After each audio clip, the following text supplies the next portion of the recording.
Evening to you. It's always a pleasure speaking to you. As I mentioned, very complicated though. So what does this mean, and exactly who is this for? Thank you so much, Gareth, and the viewers, all the viewers at home. Look, you remember, Gareth, the Protection of Personal Information was promulgated, and it came into operation on the 1st of July, 2020. And the responsible parties, which are like, for example, your private companies, have been given a grace period in which they have to make sure that their processes are in compliance with POPIA. So one of the responsibilities of those responsible parties are to register their information officers.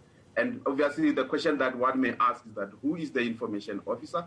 And in terms of public bodies, like for example, your ESCOM, your Information Regulator, your PRASA, that will be your CEO. And then in terms of the national departments, it will be the DG. And in terms of provincial department, those will be the HOD.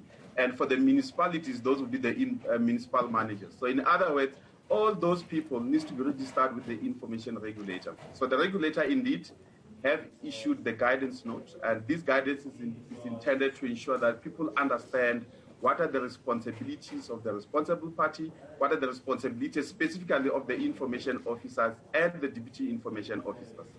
The question around POPI and the flow of information and the passing on of people's personal information has been an issue for a number of years. Mr. Nemasisi, I don't want to get into that. Help South Africa understand this evening. How is this going to protect my information and someone watching now? How does this guidance note help the regular South African?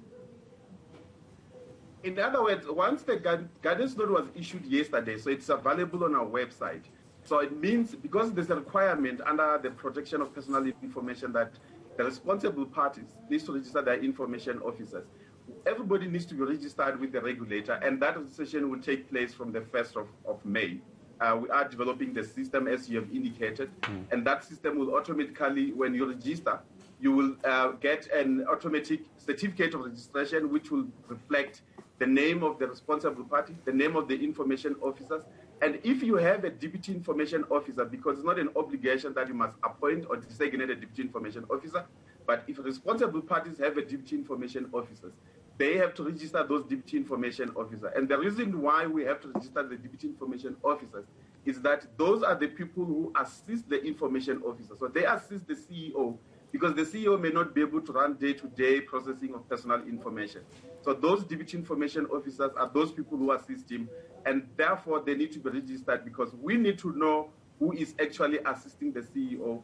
The public need to know that when they want to correct maybe certain personal information that is with that public body or private body, who to contact. So that information will be held with the regulator. So when the public wants that information, we will be able to share with them an updated information in our database. Because the responsible parties, they are not just going to register only, they still have to ensure that the information that we have in our database, meaning the contact details of the information officer and that of the deputy information officers, are actually up to date, so that the public will be able to know who to contact whenever they feel that their personal information are being processed contrary to the legislation, or if they want to access certain records of that public or private bodies, they should know who actually to contact.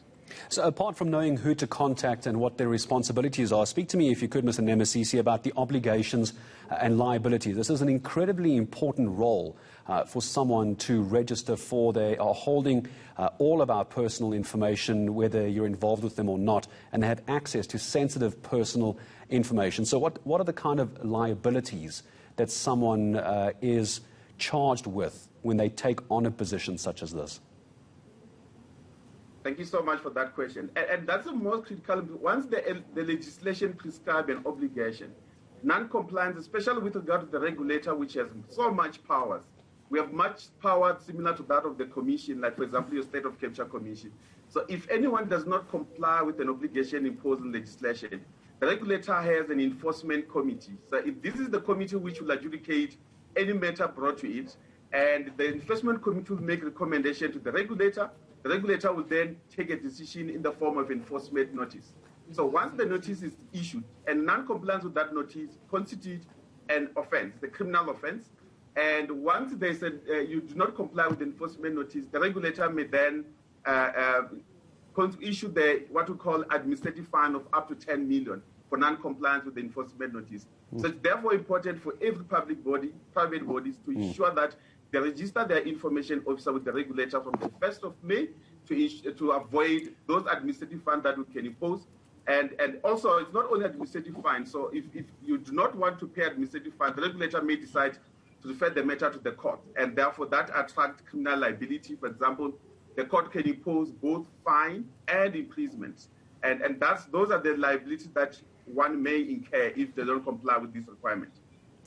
Just a final question before I let you go this evening, Mr. Nemasisi. So there has been what you're calling a grace period. Help me understand why. Has there been some problems with the new online portal, or are people who are involved in this not understanding the process? Why have we got a grace period between now and the 1st of May? Thank you so much, Gareth. The grace period is provided for in the legislation. So in other words, this is a new legislation, and most of the people, obviously, they will not have been in compliance immediately if the Act, like for example, the Act came into operation on the 1st of July 2020. If there was no grace period, it means that the regulator would have imposed penalties on so many public bodies because they would not have been ready with regard to their system, with regard to their processing. So the grace period was intended to allow the public and private bodies to ensure that their processing are actually in compliance with POPIA. In other words, for example, now, Gareth, if you were to look at the systems that a body might be using, you might find that your system is not secured. You remember recently we had a breach, security compromise in the Experian, the credit bureau. So during this grace period, entities like Experian are given opportunity, or all the public entity, but I'll just give an example of Experian. They're given opportunity to ensure that the system are actually secured enough to ensure that there should not be any security compromise, because personal information need to be protected, and it's a privacy right that is entrenched in our Constitution. That's why it's very important that each and every public body need to ensure that their processes are actually in compliance with POPIA.